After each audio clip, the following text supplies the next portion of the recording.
mga bata, sa gantong panahon ng tag-init, pawis-pawisan na siguro kayo. Naglalagay ba kayo ng towel sa likod ninyo? Naku, wag mo hiyaang matuyo ang pawis dahil magkaka-asthma tayo niyan. Pero sandali lang, ano ba muna ang asthma? Ang asthma ay isang respiratory condition na nagre-resulta sa difficulty in breathing, coughing, and shortness of breath. Ngunit, pagbalik sa paglalagay ng towel sa likod para di basta-bastang matuyo ang pawis natin, nakatulong ba talaga ito sa pag-iiwas ng asthma?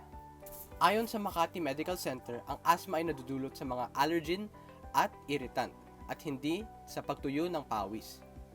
Ngayon, ano naman ang nagbibigay sa atin ng asthma, ubo at iba pang mga sakit sa ating baga?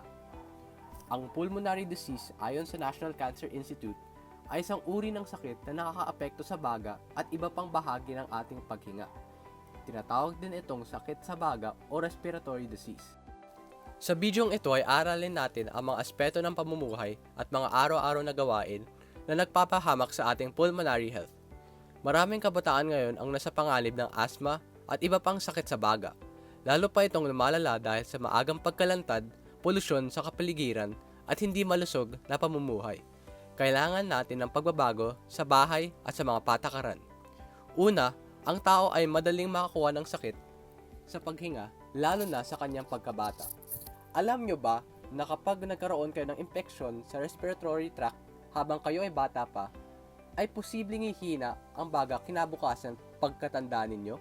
Bukod sa infection, isa ring masamang pagkalantad o exposure ay sa mga alerhiya. Maaari ang mga alerhiya o allergy na ito ay alikabok, hayop at peste.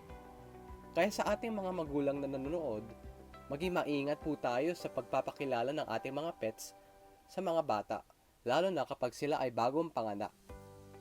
Para naman sa mga kapwa-ina na buntis dyan, intindihin po natin na ang iyong kalusugan ay repektibo sa kalusugan ng kinakarga ninyong bata. Kaya't maging masustansya po tayo at bawasan ang paninigarilyo para di magkaroon ng abnormality at infeksyon ang mga baga ng inyong mga sanggol. Muli, sa mga nababanggit kong mga masamang exposure sa early years ng isang bata, maaasahan na magkaroon ito ng asthma at tinatawagan nating COPD o Chronic Obstructive Pulmonary Disease, ang sakit na nagre-restrict ng airflow at nakadadagdag ng problema sa paghihinga ng isang tao sa kinabukasan.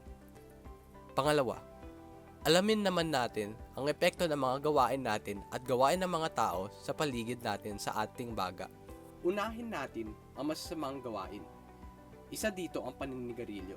Mga bata, alam ko na ang paggagamit ng vape o e-cigarette ay uso na, pero ito ay napatunayan nagre-resulta sa permanent na pinsala o lung damage at kamatayan. Lalo na kapag tayo biktima ng second-hand smoking o ang paghinga ng usok mula sa paligid natin. Kaya't kung may kilala kang naninigarilyo, huwag na nating gayahin para sa kalusugan at kinabukasan natin. Bukod sa paninigarilyo ay ang kondisyon ng ating bahay, lalo na sa halumigmig o humidity. Ang nakikita nyo sa likod ko ay isang aircon. Napakasarap magpa-aircon, magdamag sa ganitong panahon, di ba? Ngunit intindihin natin na ang paggagamit ng aircon ng higit 8 oras sa isang araw ay nagpapataas ng panganib ng pagkaroon ng hika. Ang halumigmig ay nakakadulot ng masamang kemikal sa hangin na hinihinga natin. Ang huling masamang gawain ay ang lubos na pag-asa ng komunidad sa biomass fuel. Pero ano nga ba ang biomass fuel? Ang biomass fuel ay isang renewable fuel na ginagamit para sa mga gawain tulad ng pagluluto at pag-iinit. Ngayon mga bata at magulang, ano naman ang dapat gawin natin para maging malusog ang ating baga? Dapat kumakain tayo ng gulay, prutas at gatas sapagkat ito ay nauugnay na maayos na paggagana ng baga. Dapat ugaliin na rin natin mag-ehersisyo kada araw o kahit kada umaga. At sa huli, maaaring buksan natin ang mga bintana para sa sariling ventilasyon ng ating bahay. Pangatlo, mahalagang intindihin natin na sa pamamagitan ng ating kapaligiran, ang mga aksyon ng komunidad ay nakakaapekto sa ating individual na kalusugan sa paghinga. Pagbalik sa biomass fuels, maski ito ay itinuturing renewable source at mas mabuti sa kalikasan kumpara sa fossil fuels, ito pa rin ay nakakaambag sa polusyon sa hangin. Ang polusyon sa hangin ay ang pangunahing salik sa kalusugan ng baga ng tao.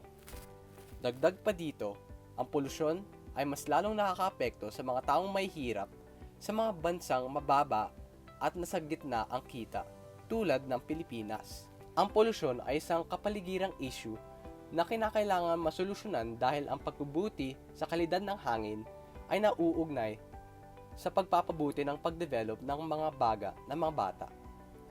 Nakakabawas rin ito ng mga sintomas at insidente ng hika.